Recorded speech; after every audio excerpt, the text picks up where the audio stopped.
Sí, no. Bueno, eh,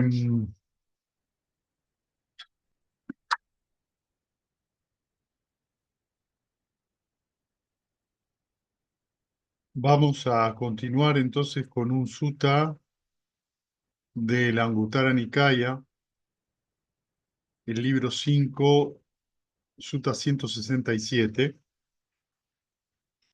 eh, que se llama reprobar.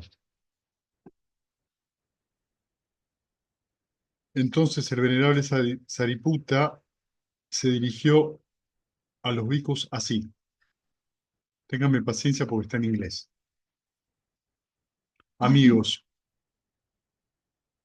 un monje que desea reprobar a otro debería primero establecer 5 cosas en sí mismo. ¿Cuáles 5? Él debería considerar: hablaré en el tiempo apropiado, no en un tiempo inapropiado. Hablaré verdaderamente, no falsamente. Hablaré gentilmente, no hablaré de manera áspera. Hablaré de una manera beneficiosa, no de una manera dañina. Y hablaré de una manera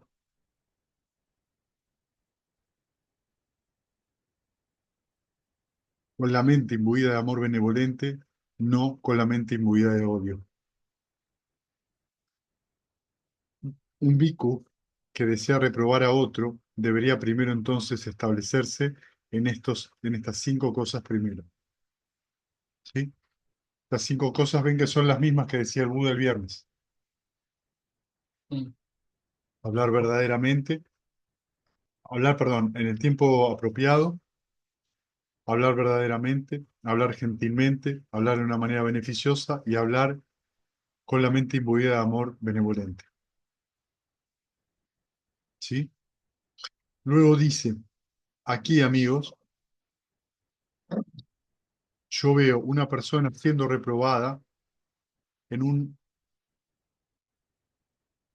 un tiempo eh, inapropiado, en un momento inapropiado, ¿sí?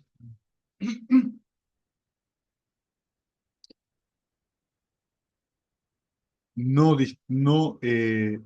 no perturbada a un momento adecuado. Ah, No. ¿Me entiendes? Sí. Yo veo a una persona siendo reprobada en un momento inadecuado, no, eh,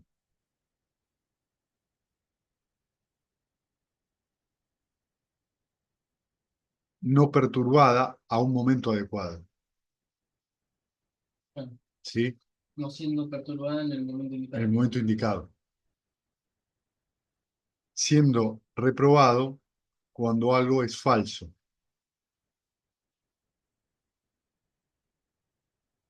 no perturbada acerca de lo que es verdad,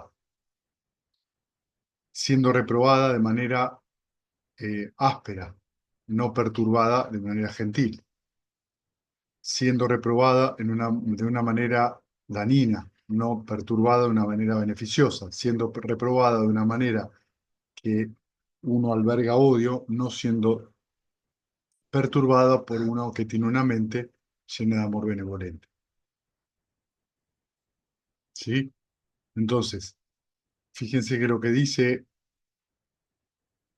es que ve esta característica. Las 5 características, es interesante que Sariputta lo que menciona es que se llama reprobar y en todo momento habla de que cuando uno va a reprobar a alguien en algún sentido, está perturbando a la otra persona. Resulta da a entender de que vos le vas a decir algo a alguien y la vas a perturbar a esa persona. Entonces, si vos la perturbás en un momento que no es adecuado, si vos la perturbás en un momento diciendo algo que es mentira, si vos la perturbás de una manera áspera, si vos la perturbás de una manera dañina, si vos la perturbás con una mente llena de odio, Está claro qué es lo que va a suceder, ¿no? Amigos, cuando un bhikkhu es reprobado de una manera contraria al Dhamma,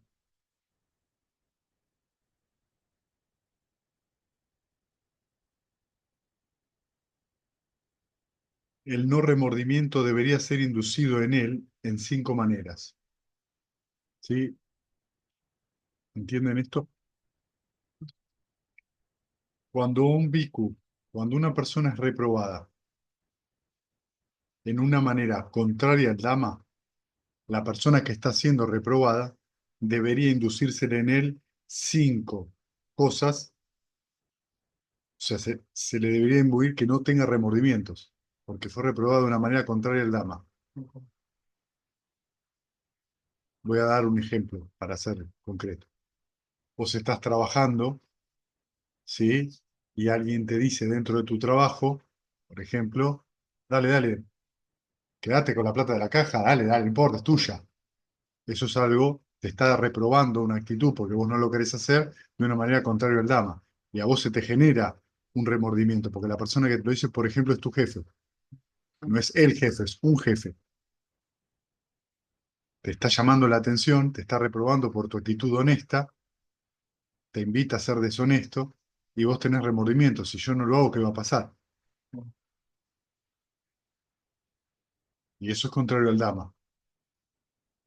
Entonces, Sariputta dice, amigo, fuiste reprobado en un momento inadecuado, no en un momento adecuado.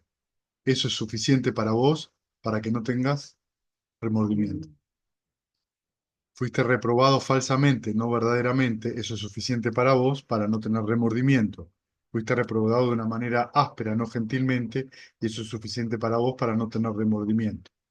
Fuiste reprobado de una manera agresiva, no de una manera dañina, no de una manera beneficiosa. Eso es suficiente para vos para no tener remordimiento. Fuiste reprobado por uno que alberga odio, no por alguien que tiene la mente imbuida de amor benevolente. Esto es suficiente para vos para no tener remordimiento. Cuando un bhikkhu entonces es reprobado en una manera contraria al Dhamma, el no remordimiento debería ser inducido en él en estas 5 maneras. ¿Sí? Porque uno tiene que tener claro en la mente de uno, entonces, qué es lo sano, qué es lo no sano, que es lo que estábamos hablando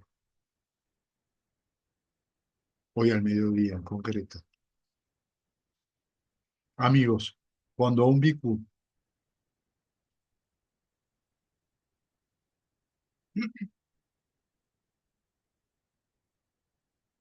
cuando un bhikkhu reprueba en una manera contraria al Dhamma, es decir, ahora está hablando del bhikkhu que hace la, exacto, la amonestación. El remordimiento debería ser inducido en él en 5 maneras. Amigo, has reprobado en un momento inadecuado, no en el momento adecuado. Esto es suficiente para que en ti surja el remordimiento. Has reprobado de manera falsa, no verdadera. Esto es suficiente para que en ti sientas el remordimiento. Has reprobado de una manera dañina o agresiva, no gentil. Eso es suficiente para ti para sentir remordimiento. Has reprobado, lo has reprobado a él de una manera dañina, no beneficiosa. Esto es suficiente para vos para sentir remordimiento. Lo has reprobado a él albergando en tu mente odio, no con una mente imbuida de amor benevolente. Esto es suficiente para ti para sentir remordimiento. Cuando un bhikkhu reprueba en una manera contraria al Dhamma, el remordimiento debería ser inducido en él en estas 5 maneras. ¿Por cuál razón?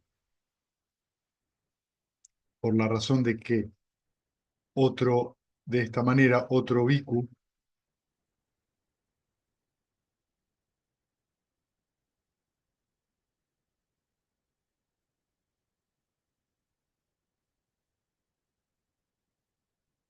¿por qué razón? Para que entonces otro bhikkhu no piense, no pensara en reprobar falsamente. ¿Sí? Si hacemos una reprimenda de esta índole, es una reprimenda falsa. Si se permite este tipo de conducta, se está estimulando a que se repruebe a alguien de manera falsa. ¿Sí? Si no se dice. Al decir, claro, si no lo decís, si no se le llama la atención. Aquí, amigos, veo una persona siendo reprobada en el momento adecuado, ¿sí? No perturbada en un momento inadecuado, siendo reprobada verdaderamente, siendo reprobada gentilmente, siendo reprobada en una manera beneficiosa, siendo reprobada con una mente imbuida de amor benevolente. Amigos, cuando un bico es reprobado de acuerdo al Dhamma, el remordimiento debería ser inducido en él en 5 maneras. Amigo, tú, eh, tú fuiste reprobado en un momento adecuado, ¿sí? Esto es suficiente para ti para sentir remordimiento. Fuiste reprobado verdaderamente, no falsamente, esto es suficiente para ti para que sientas remordimiento. Tú fuiste reprobado de manera gentil, no dura, esto es suficiente para que sientas remordimiento. Tú fuiste reprobado de una manera beneficiosa, no dañina, esto es suficiente para ti para que sientas remordimiento. Tú fuiste reprobado por uno que estaba con la mente imbuida de amor benevolente, no por alguien que albergue odio, esto es suficiente para ti para que sientas remordimiento. Cuando un bico es reprobado de acuerdo al Dhamma, el remordimiento debería ser inducido en él en estas 5 maneras. Y acá es importante que entendamos de qué se trata el remordimiento, ¿sí? Cuando estamos hablando de remordimiento, estamos hablando literalmente de algo. La mente rumia y remuerde sobre algo, ¿sí? La intención del remordimiento no es seguir generando culpa. La intención en este caso del remordimiento es que se induzca ¿qué? A la reflexión.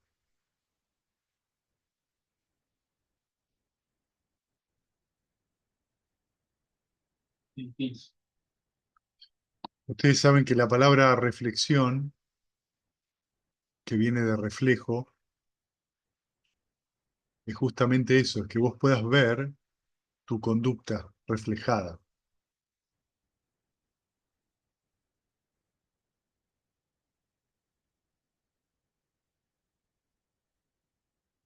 También la palabra reflexión tiene otro aspecto.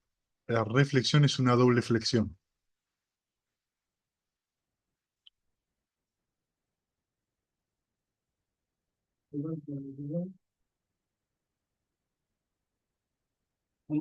La reflexión es una doble flexión.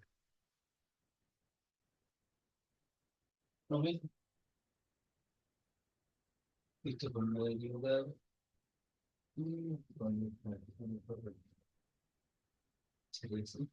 Eso es una posibilidad. Estás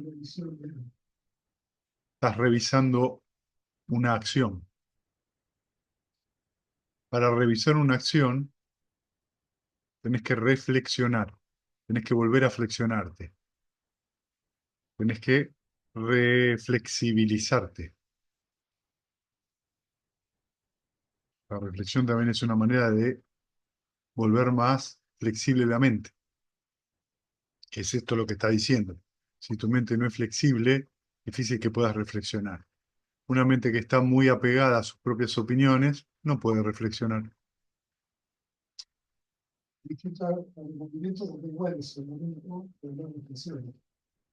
Entonces el remordimiento puede ser la puerta de entrada a la reflexión, pero no puede ser la salida. Hay un sentimiento de conflicto. El remordimiento es eso, un conflicto. Reconozco ese conflicto, lo abandono, porque el conflicto trae una mente imbuida de odio. Si la mente está imbuida de odio, ya está ilusionada.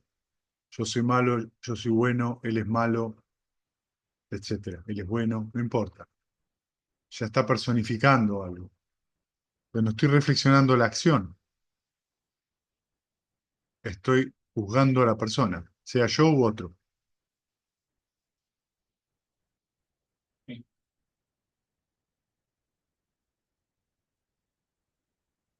El cuarto yana que el Buda lo llama el hermoso, la definición del cuarto yana es cuando la mente alcanza la ecuanimidad, cuando está más allá del placer y del dolor, de la alegría y la tristeza, la mente está lúcida, luminosa, flexible y maleable. El cuarto yana es un estado donde la mente está tan maleable y tan flexible, y fíjense que esa maleabilidad, esa flexibilidad, va siempre en conjunto con la ecuanimidad. O sea que una mente ecuánime es una mente extraordinariamente flexible, que le resulta fácil reflexionar.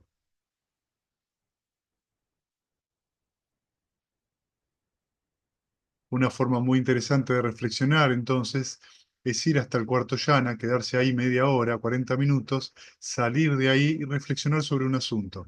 Y van a ver que lo van a ver con otros ojos. Porque la mente está muy flexible,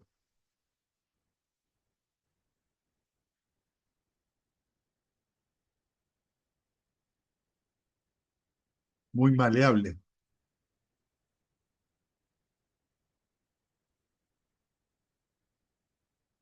Perdón, Fede, la reflexión incluye pensamientos Claro.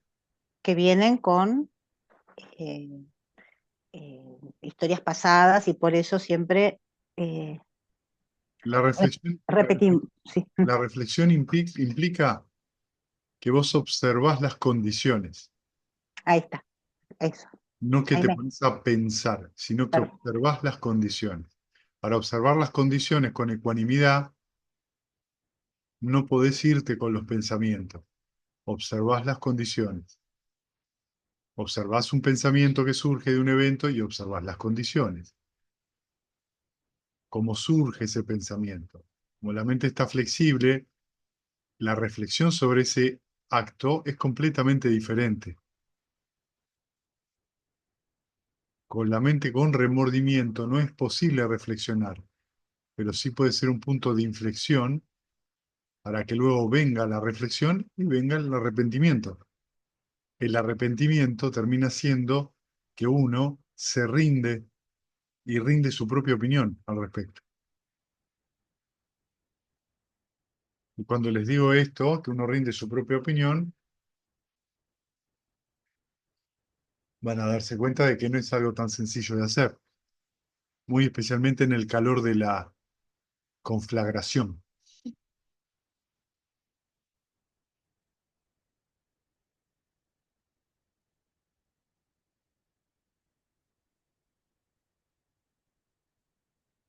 Pues si ustedes llegan a ese cuarto llano y se quedan un rato largo y después reflexionan, van a ver que encuentran o se van a encontrar con otro nivel de reflexión.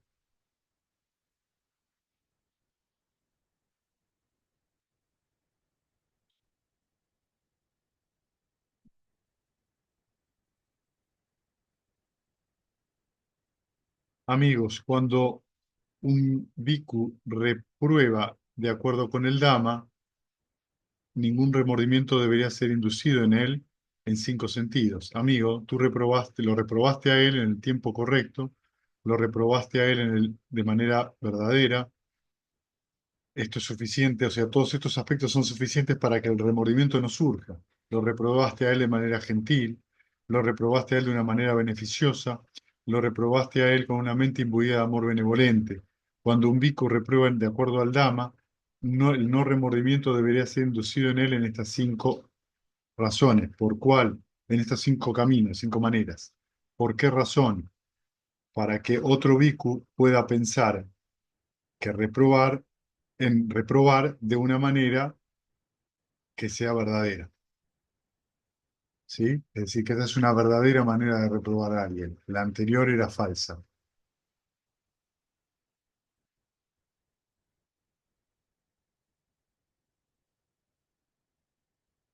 Amigos, una persona que es reprobada debería estar establecida en 2 cosas: la verdad y el no enojo.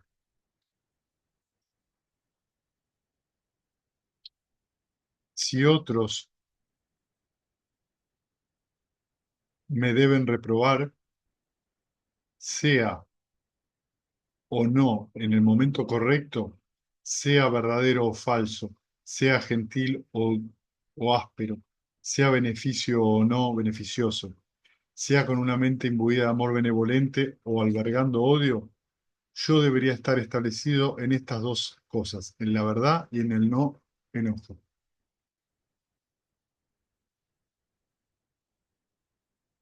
¿Sí? Es decir, que una persona que es reprobada debería tener la mente en dos cosas, no enojarse y tener la mente en la verdad.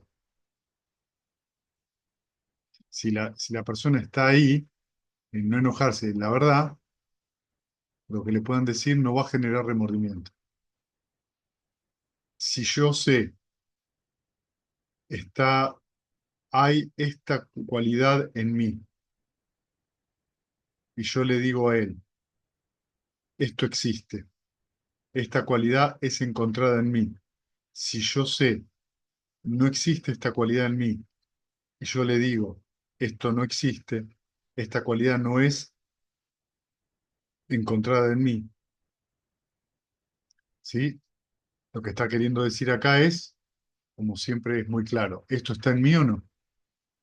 ¿Esta cualidad mental está en este momento en mi mente o no?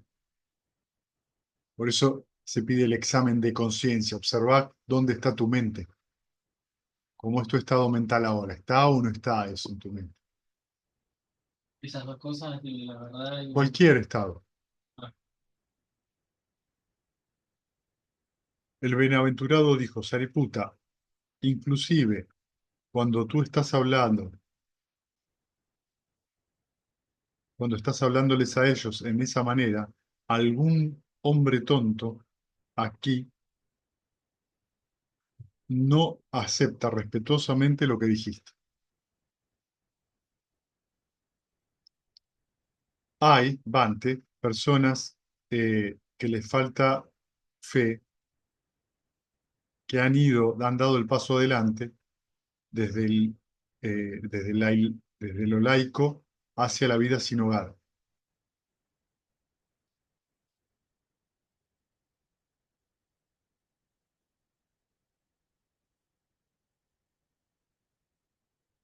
Como no tienen fe, intentan ganarse la vida. Entonces ellos son manipuladores, hipócritas, decepcionantes, inquietos, vanos, habladores. Su charla va de un lado al otro. No guardan las puertas de los sentidos, no moderados al comer, no tratan de tender al despertar, indiferentes a la vida de los ascetas, no son agudamente respetuosos del entrenamiento, son lujuriosos y laxos, eh, lideran todos los actos de pereza, claro, leaders in backsliding.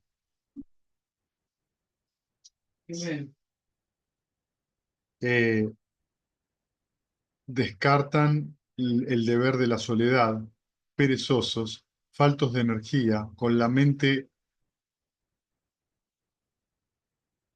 embarrada, faltos de comprensión claras, desatentos no son serenos, con mentes que andan viajando de un lado al otro, no sabios, estúpidos. Cuando yo hablo de ellos en determinada manera, ellos no aceptan respetuosamente lo que acabo de decir.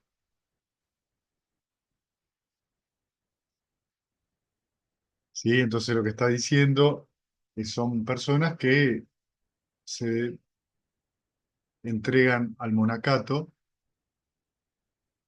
pero con otras intenciones. ¿Sí? Ya en la época de Buda había esta gente. Voy a comer gratis, no voy a trabajar, ¿sí?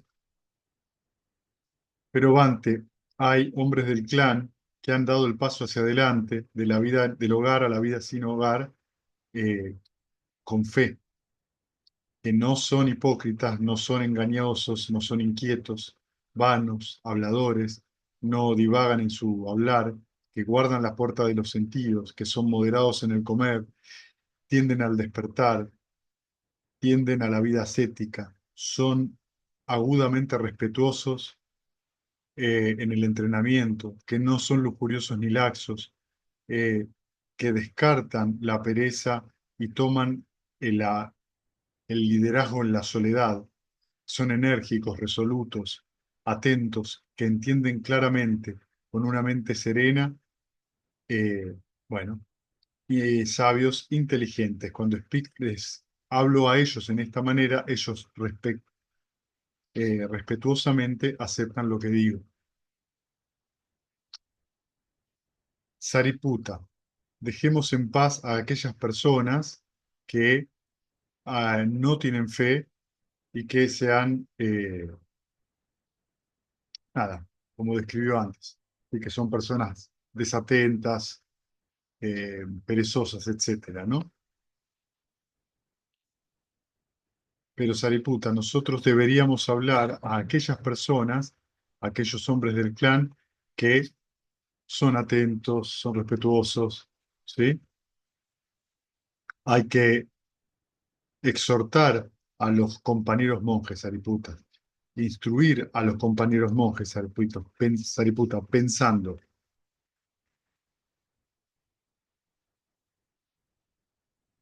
yo causaré a mis amigos monjes la emergencia de lo cual,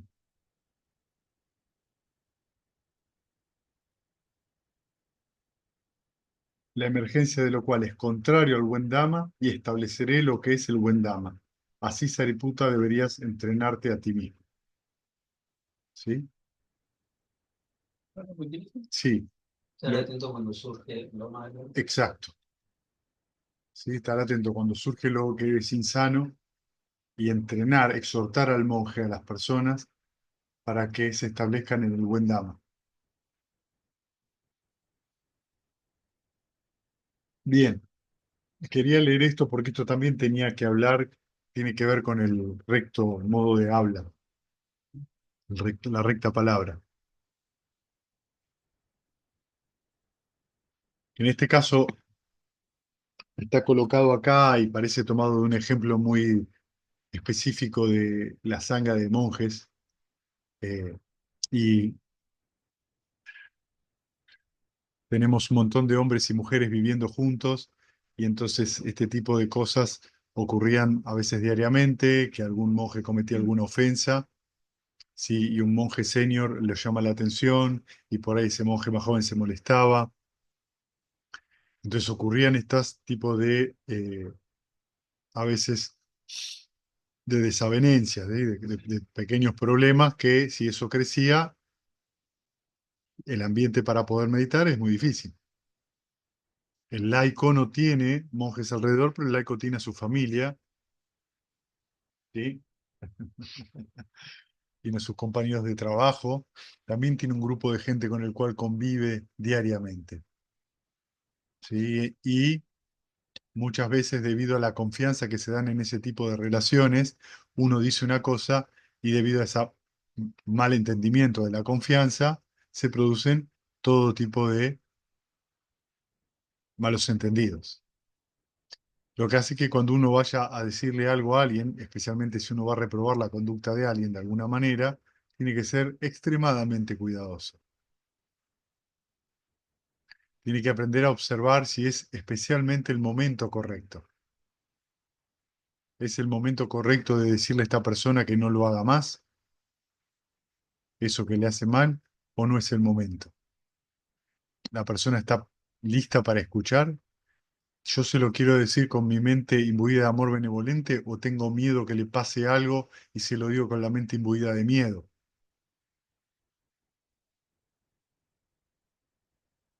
¿Lo que le voy a decir es verdad o lo quiero asustar?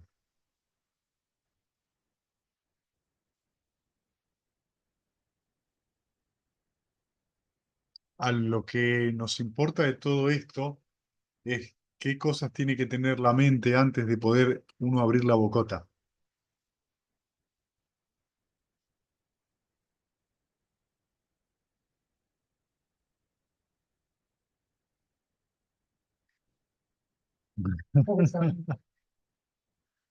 Mi papá tenía un dicho, tenés que aprender a mover primero el cerebro y después la lengua. No lo aplicaba mucho él. Aunque debo decir que por ahí lo aplicó mucho y logró ese resultado, no lo sé, ¿no? No, andás a ver cómo era y lo logró, uno no sabe, ¿no? ¿De dónde arrancó, no? Eh, pero es a veces interesante no decir nada.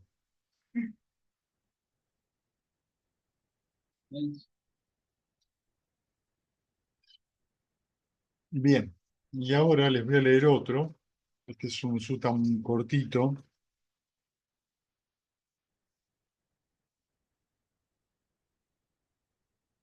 que vamos a tocar otro tópico, también relacionado con la recta palabra, que es el del Samyutta Nikaya 21.1, Kolita Sutta. Kolita es el nombre del laico de Mahamogalana, del venerable Mahamogalana. Esto he escuchado, en cierta ocasión el bienaventurado moraba en la arboleda de Jeta en el parque de Anatapíndica, cerca de Sahuati. Estando allí el venerable Mahamogalana se dirigió a los monjes. Amigos monjes. Sí, amigo, respondieron aquellos monjes y el venerable Mahamogalana continuó. Amigos, he aquí que mientras estuve solo, en reclusión, una reflexión surgió en mi mente de esta manera. Se ha dicho el noble silencio, el noble silencio. ¿Qué es el noble silencio? Entonces, amigo, esto se me ocurrió. He aquí, al calmarse el pensamiento aplicado y sostenido, el monje entra y permanece en el segundo yana, el cual tiene como factores la placidez interior y la unificación mental, y consiste en la alegría y felicidad nacidos de la serenidad o la quietud, sin el pensamiento aplicado ni sostenido. A esto se llama el noble silencio. ¿Sí? Lo que está diciendo acá Mahamogalana, el venerable Mahamogalana, es que cuando uno está en el primer yana todavía puede tener comentarios errabundos o comentarios acerca de lo que va sucediendo en la meditación. Cuando uno entra en el segundo yana, esos comentarios desaparecen o por lo menos se vuelven mucho más esporádicos. Entonces la mente entra en un silencio particular. O sea, el comentador deja de estar. Ese comentador, esas verbalizaciones mentadas, o sea, vitaka y vichara, pensamiento aplicado y pensamiento sostenido, tienen que ver con las verbalizaciones mentales. Cuando la mente ya logró una determinada cantidad de energía en estar con el objeto de meditación, no necesita ser reforzada esa energía con que mi mente esté feliz, que mi mente esté en calma. No es necesario porque la mente queda establecida con el objeto de meditación de una manera muy sencilla. Entonces se silencia porque no es necesario. Cuando entramos entonces en ese estado, la mente descansa. Si en el primer yana la mente descansa de los obstáculos, porque la condición para que emerja el primer yana es que no haya obstáculos, la condición para que emerja el segundo yana o las condiciones es la ausencia de vitaka vichara, que no haya pensamiento aplicado y sostenido. Entonces se van a dar las condiciones para que surja el segundo yana, que tiene esto que dice serenidad interior, alegría y felicidad. Entonces, cuando la mente está en silencio, nos encontramos con una confianza renovada,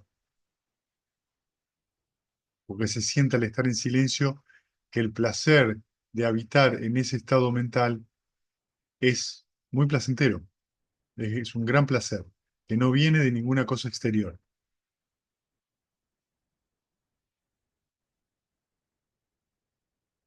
Eh, Ese silencio nos permite darnos cuenta de lo cansador que es Sankara Wachi, los comentarios. Cuánta energía consume el comentarista. Gran parte de estos comentarios muchas veces tienen que ver con el remordimiento. A veces el remordimiento no tiene nada que ver con romper los preceptos. A veces el remordimiento tiene que ver porque tengo que ordenar una parte de mi casa que no ordeno, tengo que arreglar una cosa que no arreglo, dejé sucio algo en la pileta de la cocina que tengo que lavar y la mente vuelve como si hubiera que terminarlo. Y por ahí hay que hacer eso, ir y terminarlo y después sentarse a meditar.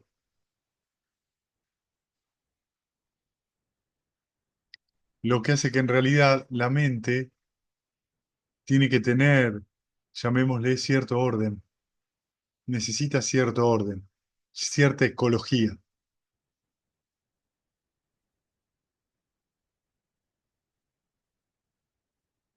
Si la mente se empieza a desperdigar por todos lados, de manera tal de que está detrás de todo lo que pasa y no freno en nada, entonces abro un montón de ventanas de la computadora, abro el Word, abro la ventana para hacer el trámite del documento, abro la otra ventana para escuchar música, abro la otra ventana, tengo un montón de aperturas. ¿Qué le pasa a la computadora? Anda más lento. Bueno, la mente es igual. Si yo tengo la mente en un montón de lugares diferentes, me pongo a cocinar, dejo el aceite sin la tapa, aunque ya no lo uso, dejo las puertas abiertas y me voy a limpiar el baño, estoy abriendo un montón de puertas. Entonces la mente le cuesta mucho, está eh, desperdigada en un montón de situaciones. Muy difícil que esa mente se serene. O hay un montón de cosas pendientes. ¿Por qué la vida del monje es rutinaria? Para que sea fácil, para que se le facilite el trabajo de la meditación, del indagación de la mente, el cultivo de la mente. El laico tiene a veces muchas cosas en la cabeza, por lo tanto, tenemos que tratar de hacernos la vida lo más fácil posible. Si tenemos muchas actividades, tenemos que ser muy ordenados.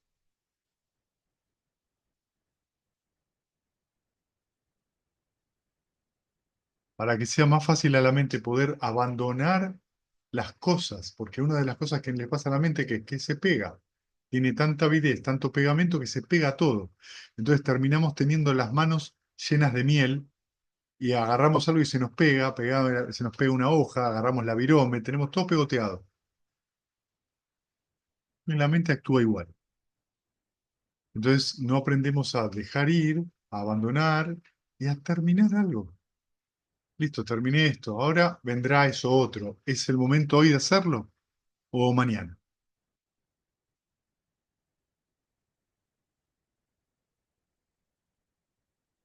Entonces, en este sentido, los yanas son instructivos,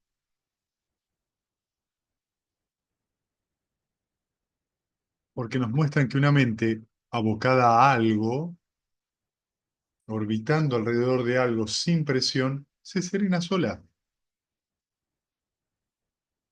No necesita mucha fuerza. Se serena sola. Si yo no la presiono a la mente se serena. Si yo no me duermo, la mente se serena. No puedo ni dormirme ni ser muy perezoso y tampoco la puedo presionar mucho. La mente sola se va a serenar. Y los estados de llana van a pasar solos, cuando esas condiciones estén dadas. De la misma manera, ese mismo tratamiento se puede hacer a cualquier actividad que haga. Cada actividad que haga necesita tiempo. No lo puedo hacer rápido. Perdón, no lo puedo hacer apurado.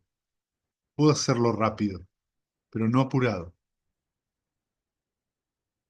Puedo hacerlo de manera enérgica, pero no apurado. Apurado no es una cuestión de velocidad, sino es un estado mental de irritación. A mí me molesta las cosas que me caen de arriba para hacer. Por ejemplo, que me cobran 2 veces en la tarjeta de crédito algo y tengo que llamar por teléfono para hacer. Sí, Eso me molesta. pero Me ¿sabés qué? molesta, no La lo vida hago. vive cayendo de arriba. La ¿Sabes? vida vive, nunca sabés lo que va a pasar. Entiendo Bueno, estoy de acuerdo, pero todo el tiempo pasa eso. Vos nunca sabés qué va a pasar. como me molesta, no lo hago. Como no lo hago, mi mente No me puedo distraer, o sea, me engaño porque me engaño tratando de tapar el hueco, pero la cabeza está. ¿Entendés Sí, dónde está el tema? Ah, pasó esto, ahora hay que ocuparse de esto. ¿Es agradable la tarea? No.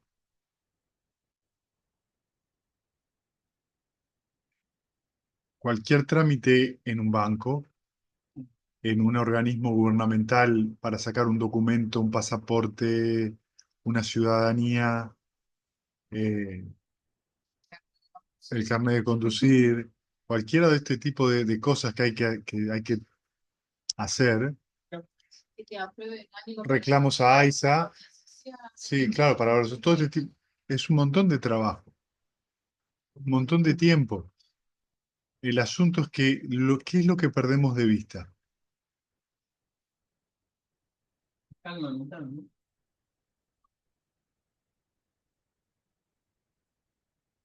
El estado mental. Desde ya. Pero hay algo más importante que perdemos de vista. No, sí, también desde ya, pero no.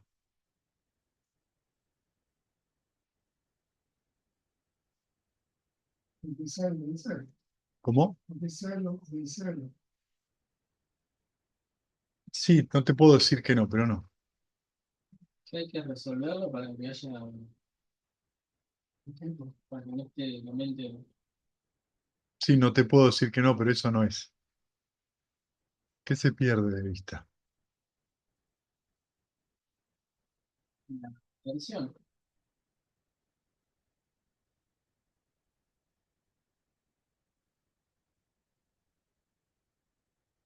De pronto un poco aceptar lo que está sucediendo cuando está sucediendo.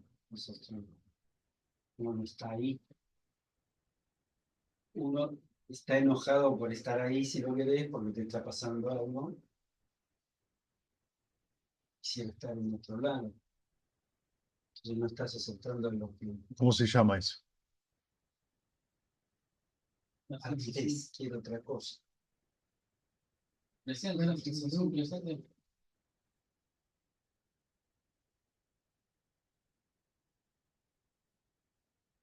La versión de la situación, ¿no? ¿Qué es lo que no estás aceptando? Ese presente, Desde ya, la experiencia esa. desde ya, pero no es eso de lo que yo estoy hablando. Rechazo de mi mente.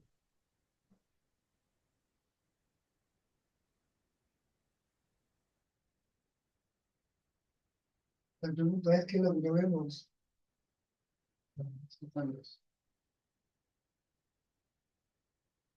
¿Qué es lo que está fuera del radar? La identificación de lo que pasa. La consecuencia es esa.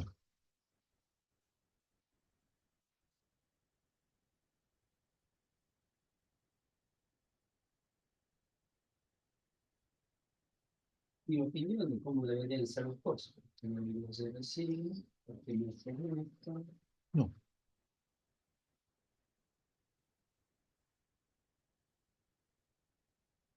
piensen, reflexionen.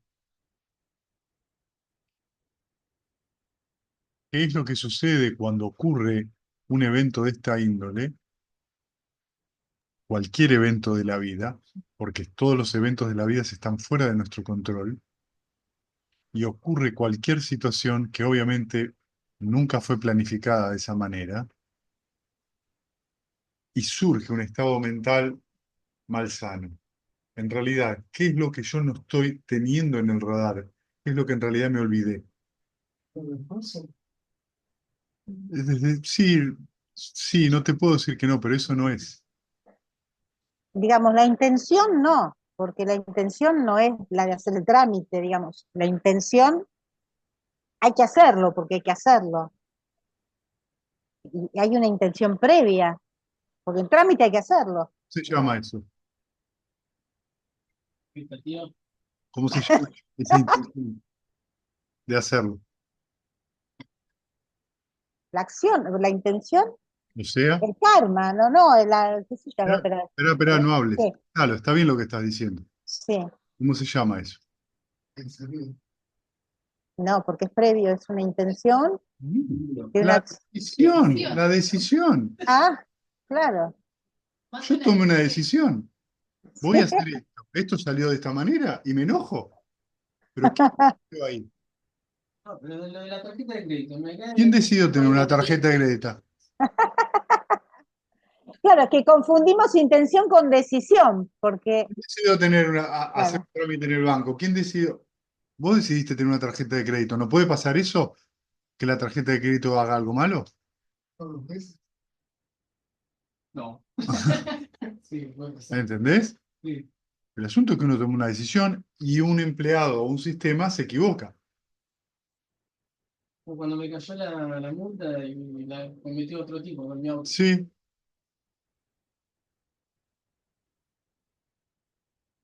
Sí, si no tuviera auto no me cae la multa. no, no es un juego retórico esto, ¿eh? No, es tomar Es tomar responsabilidad. responsabilidad de la decisión. No es empezar a hacer como Juego filosófico. Sí, si yo no compro una casa, nunca tengo un problema con respecto a la casa. Sí, es correcto. Sí, si yo estoy desnudo, nunca tengo problemas con respecto a la ropa porque no uso ropa. Sí, no estamos jugando a eso, ¿eh?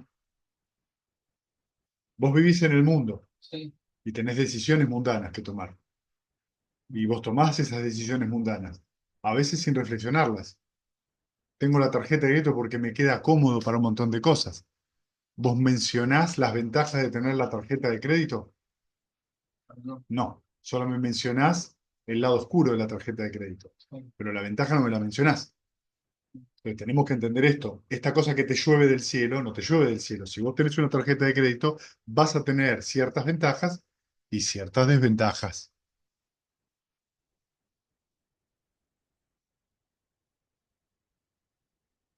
Ahora, como lo que pasó no es lo que a mí me gusta, ahí donde viene la aversión, surge esta sensación de soy tratado injustamente, de justicia. ¿Sí? Es lo que me gusta de los demás. Exactamente. La injusticia, Dice, no me gusta la la injusticia viene porque uno construyó una historia. ¿Entendés? Claro que tomaste esa decisión. Si yo tengo una obra social y quiero hacerme un estudio y voy a hacer el estudio por la obra social porque me lo dijo el médico, ¿quién decidió ir al médico? ¿Quién decidió hacer esto? Bueno, pero yo estoy enfermo, no estoy de acuerdo, pero seguís siendo vos el que toma la decisión. Y pero el médico me dijo que haga, podés hacerlo, no, vos tomás la decisión. Con esto no estoy diciendo nada que nosotros tenemos la decisión en todos los momentos de la vida. El médico te dice, tirate al riachuelo y toma el agua que te va a caer bien, porque lo dice el médico, ¿vos lo vas a hacer? Con esto no estoy diciendo que no sea útil en un medio, a un médico, digo, es lo que solemos hacer. Ponemos la decisión afuera. La decisión la tomó el médico, no, la decisión la tomaste vos de seguir el consejo del médico, que es un profesional calificado para observar tus cuestiones de salud. Pero de última decidís vos. Muchas veces pasa que los médicos se enojan con los pacientes porque los pacientes no siguen sus indicaciones. Y pero es lo más lógico del mundo. ¿Por qué tienen que seguir tus indicaciones? Y el médico puede tomar la decisión. Mira, si vos tomás esa decisión, tenés que ir a ver a otro médico. No podés trabajar conmigo. También puede decir eso. Te recomiendo este profesional. Entonces dejamos de andar echando culpas y haciéndonos responsables de qué puedo y qué no puedo hacer. Y que la situación de la vida siempre está llena de imprevistos. Pero ¿qué es lo que no me doy cuenta? Es la decisión que tomé.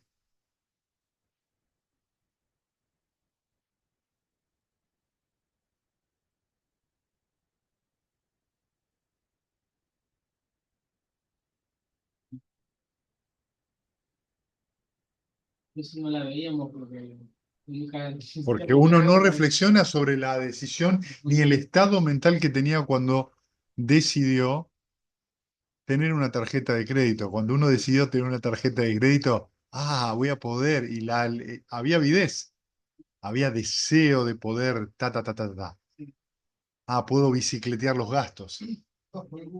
¿Eh? Regalo de, ¿entendés? Todo es... pero bueno, tener eso implica que pueden pasarte lo que te pasó. Es una posibilidad. Está dentro de las posibilidades. Si yo contrato un servicio de agua, Sí. puede pasar de que me cobren mal. Puede pasar de que tenga un desperfecto y no vengan. Lo más seguro. ¿Sí? Sí. Entonces tengo que hacerme responsable de eso y saber de que cualquier decisión que tome me toma tiempo. Y si yo decidí ponerme a ordenar un desorden, lo que vos estás mencionando, ordenar la casa o lo que fuera, yo lo decidí. Ahora, si yo tomo esa decisión, ¿qué valor tiene esa decisión si yo después todo lo hago a los golpes, apurado y de mal humor?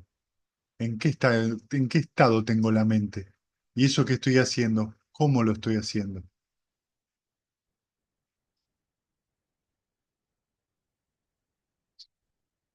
O aún aunque sea una tarea que en ese sentido es desagradable, pero decido hacerla, le pongo mi mejor amor y bueno, y por ahí pasa otra cosa.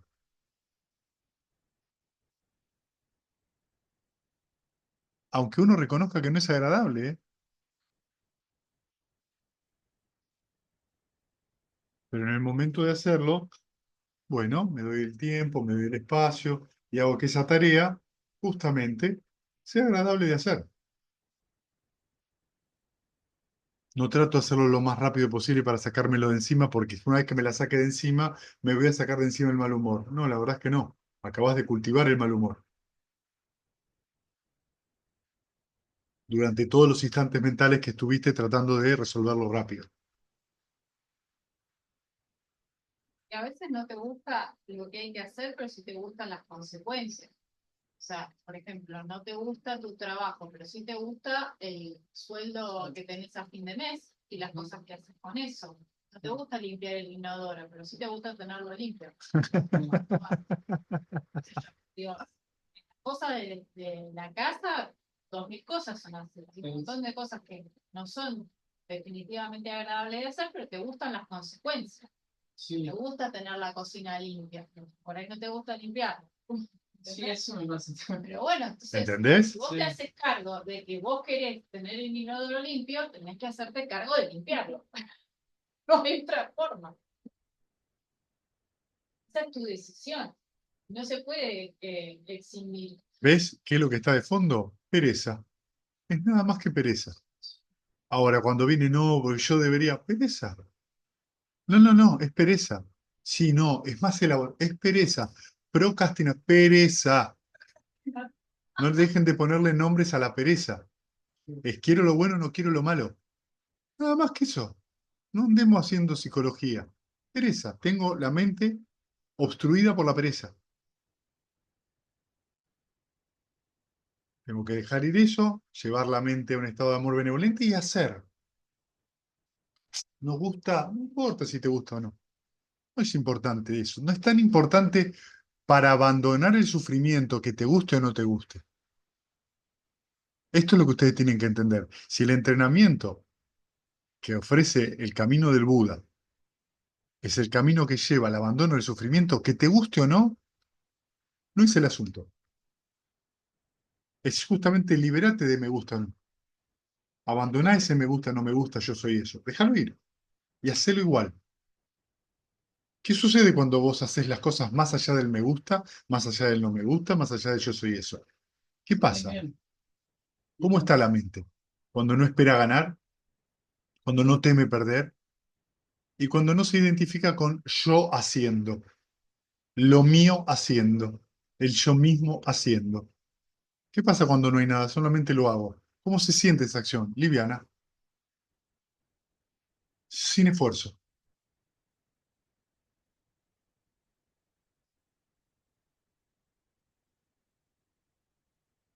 ¿Cómo aprendemos eso?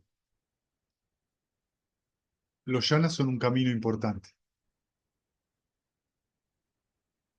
En el momento que uno está en ese estado de yana, donde tiene la atención plena, intensa y puede observar los factores, observa ese proceso extremadamente placentero de la mente, pero con una claridad total.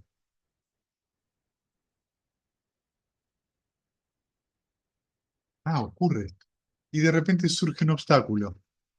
Me llovió de arriba el obstáculo. Me caen los obstáculos, Ah, ¿no? sí. La mente momentáneamente pierde la atención plena, surge un obstáculo y ahí esto, ¿ves? Ahí empezamos. ¿Por qué? Yo no esperaba esto. Entonces no estamos entendiendo. Entonces el obstáculo te viene a decir ahí que tenés que dejar ir. Ok, déjalo ir. Relájate. Sonreí. Volvé. ¿Me gusta? No me gusta. Los yanas en sí mismos no son liberadores, eh, son liberadores temporarios. Te muestran un poco de qué se trata estar libre de obstáculos. A medida que es más alto el yana, más refinado es el estado mental.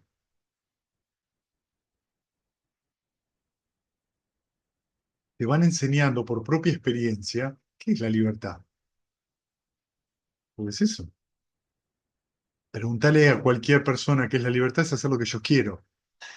Te van a, te van a responder eso, pero el asunto es que mucha gente hace lo que quiere y es profundamente infeliz.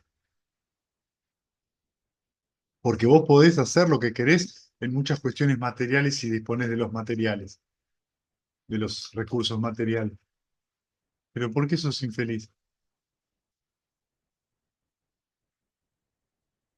Una de las cosas que más llamó la atención, por ejemplo, eh, en muchos monasterios, en la década del 70, del 60, en el extremo oriente, Japón, Tailandia, era que venían americanos, ingleses a países pobres, porque Tailandia era un país pobre, iban a meditar ahí.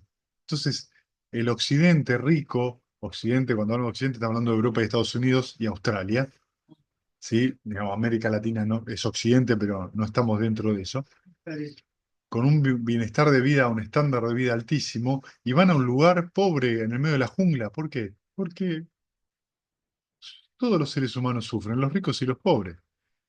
Digo, les llamaba la atención. Yo creo que ahí también los tailandeses se olvidaban de los ejemplos que están en los suttas. Cuando un rey que tiene todas las posibilidades mata al padre. El famoso príncipe Ajatasattu que mata a su papá Bimbisara. Y tenía todo el poder. Y sin embargo era infeliz. Hasta el punto de cometer un crimen imperdonable.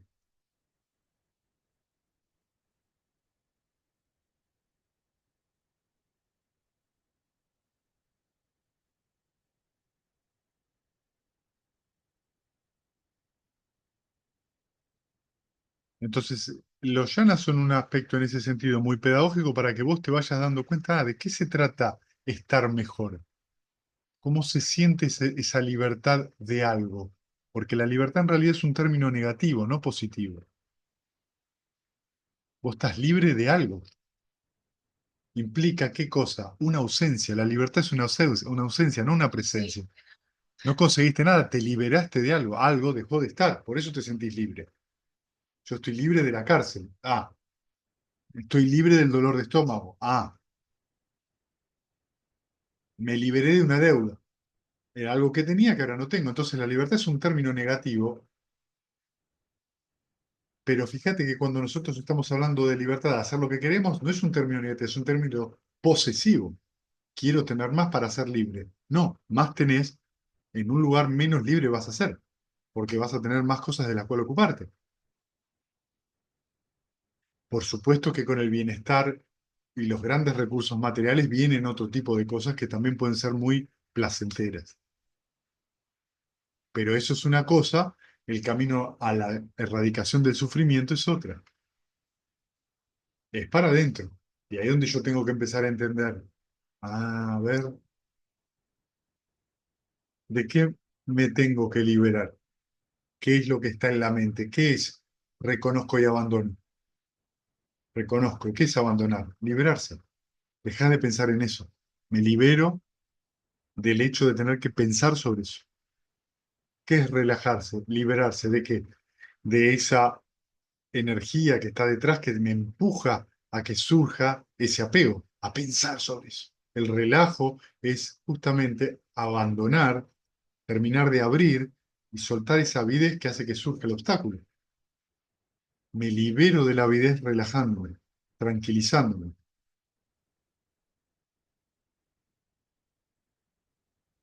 Cuando eso se produce, la sonrisa es prácticamente una consecuencia directa, una condición, una consecuencia directa de esa condición. Entonces puedo volver a meta de una manera muy sencilla y establecerle vuelta a la mente ahí.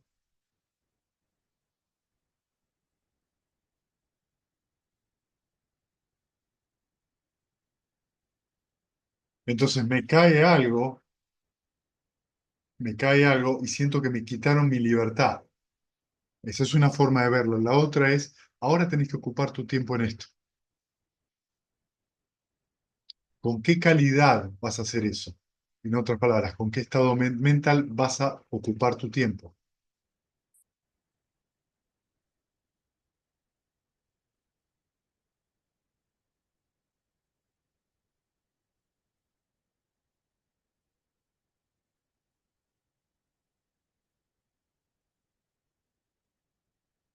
Muy bien, ¿tienen preguntas?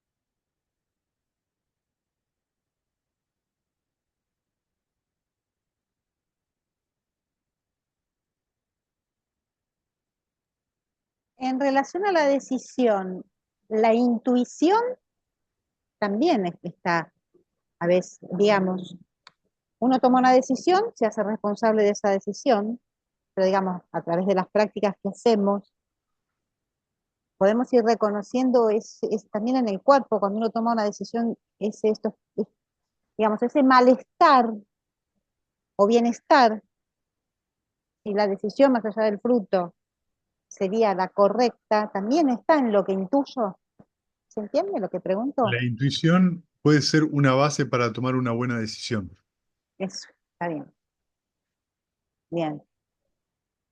Para que la intuición, uno aprenda a escuchar la intuición, tiene que tener la mente en silencio.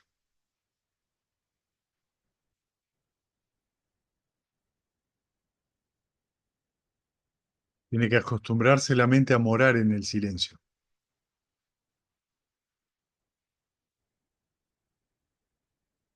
Entonces la intuición va a surgir como un pulso mental muy claro que no es verborrágico nunca.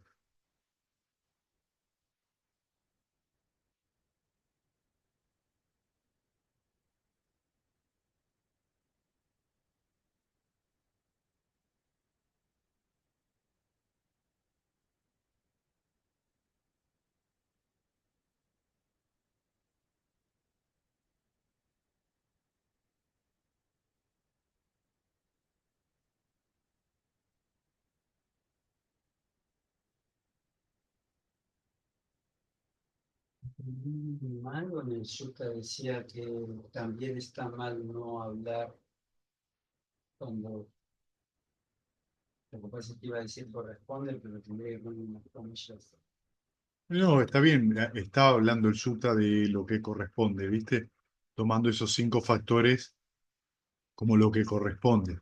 El momento apropiado, hablar verdaderamente, hablar con gentileza, hablar con la mente imbuida de amor benevolente y hablar de manera beneficiosa. Esos son los 5 factores donde corresponde hablar. O como dice en el sutra que leímos ayer, el Buda observa cuándo es el momento para poder hablar. No dice voy y hablo, es observa el momento para poder hablar. Pero sobre todo respecto al reprobar.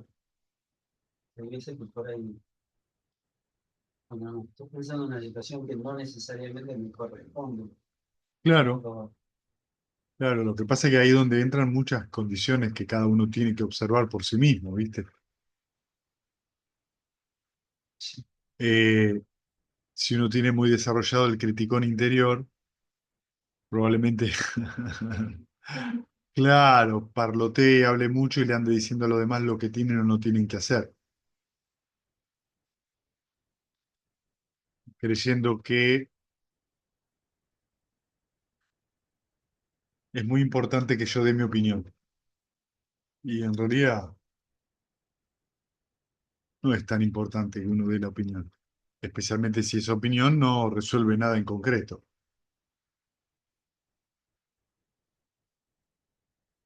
A veces también tenemos que preguntarnos cómo ayudo en vez de cómo repruebo la conducta de alguien. Y en este caso está claro que esto tiene que ver con ¿Qué el, pasaba? claro, particular, es un contexto de esto, ¿no? Digamos, yo tomé el sutta como una manera de reforzar los conceptos que estuvimos viendo en todo esto de hablar, ¿no? En las condiciones para el habla armónica, la comunicación armónica. Pongámoslo en el contexto de enseñar algo. Si vos le estás enseñando algo a una persona, matemática, el otro puede considerar que vos lo estás reprobando porque le decís, este no es el resultado. Este al que vos llegaste no es el resultado correcto de la ecuación.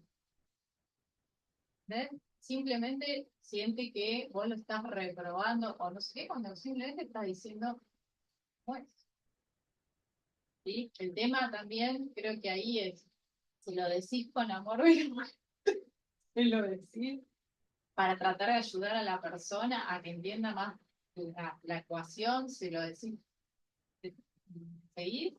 En el contexto, me parece que es el contexto de enseñanza y aprendizaje que está como trayendo el SUTA, que para los que enseñamos diferentes cosas, parece que está buenísimo reflexionar acerca de lo que le decimos a una persona cuando estamos trabajando con ella, cómo se lo decimos, con qué intención, si es con la intención de realmente ayudarlo, que se sienta mejor, si está en un momento para escuchártelo o no quiere, ese no es el día, ¿no? Por cómo está la persona, o lo que sea, y también cómo estás vos, ¿sí? Realmente cómo está. Es muy importante porque ahí se producen muchos problemas. Ahí es donde viene de También vuelta la decisión, ¿viste? La decisión. Si yo tomo la decisión de hablar para decir, hacer un comentario sobre algo, y de repente del otro lado estalla la Segunda Guerra Mundial, sucede ¿qué también. sucede? Yo me tengo que hacer cargo que yo tomé la decisión de hablar. Y por ahí cuando la otra persona reacciona, uno tiene que hacerse cargo y decir, disculpame, hablé en el momento equivocado. No, disculpa, Perdón, punto. Aunque lo yo, que estés diciendo yo por te ahí lo sea quise decir correcto, por ¿eh? eso, pero te hizo Listo. mal, perdoname. Eso se da un montón, ¿viste? Hablamos de esta confianza. A veces uno se tiene que hacer cargo de esa decisión. Porque uno dijo algo y la otra persona lo tomó para cualquier lado. Y por ahí no fue tu intención, por ahí se lo dijiste, por ahí cumpliste estos 5 requisitos. Y eso no significa que del otro lado vas a recibido bien. Y si no vas a recibido bien, perdón, no es el momento. Mi hijo me lo preguntó, pero mamá, pero lo que yo le dije es verdad, yo no se lo dije con intención de lastimarlo ni nada y no sé qué, pero ¿por qué le tengo que pedir perdón igual? Pero, disculpate. Y yo le digo, no, pero disculpate porque se sintió mal tu hermano. Listo, esa es la razón. Tu hermano se sintió mal, no importa si porque lo interpretó de otra manera o no sé qué, no sé cuánto.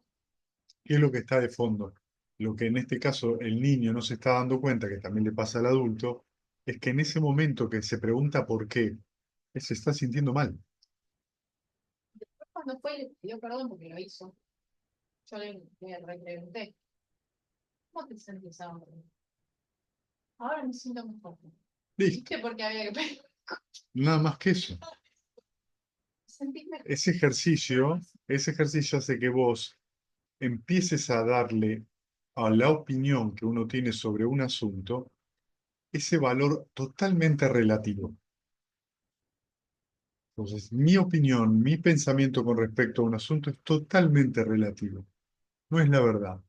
Es relativo. Sí, la importancia del doble momento, ¿no? Claro, exacto. Es más importante cómo nos sentimos, qué armonía hay, que qué te tengo que decir.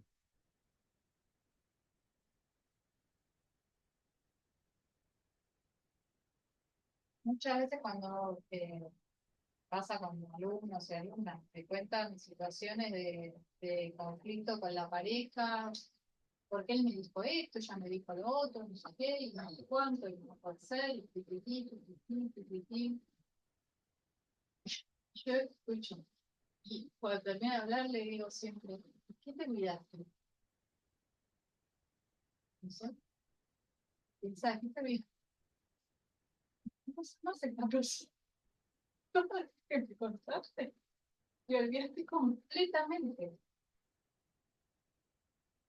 me olvidaste.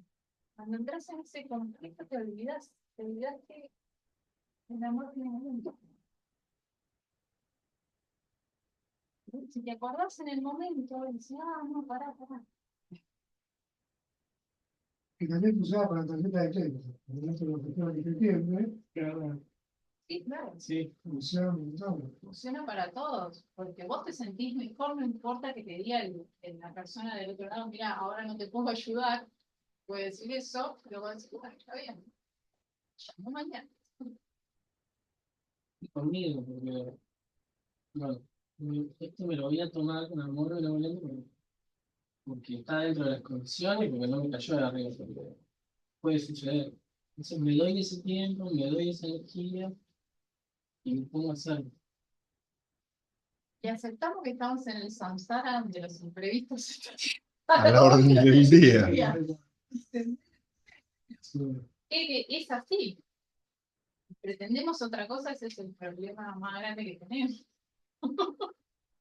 Me trata de complicar más. Bien, ¿alguna otra pregunta? Yo quería compartir que ayer estuvo Alegra en el Zoom, la primera parte, y me hacía cada pregunta que a mí la verdad que me dio mucha alegría, y yo mientras vos hablabas igual algo le iba contestando, ¿no? El me gusta, no me gusta, ella porque tiene sus, por supuesto, caprichos, etcétera. Bueno, después viene mi hija a la noche, le grita por una cosa y yo, bueno, calladita, porque la nena tiene unas reflexiones, pero bueno, con la madre, viene con la madre con la mente contraída, y bueno, no intervine en ese conflicto con la madre, y nada, hoy pude solapadamente, o sea, hablar con mi hija, invitarla un poco y contarle cómo Alegra participó del Zoom, cómo escuchaba, es increíble el lenguaje, los nuevos términos, los nuevos conceptos. Así que quería contarte que, bueno, eso también, yo por intuición no retruqué un grito que le pegó feo y tiene esa costumbre mi hija por impotencia, de gritarle a la nena, porque la nena tiene sus retruques también. Es la Pero hija de la la madre.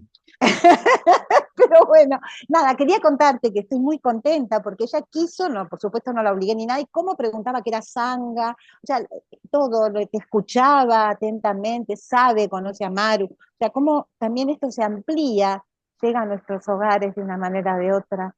Y bueno, nada, quería contarte eso. Gracias. ¿Alguna pregunta más?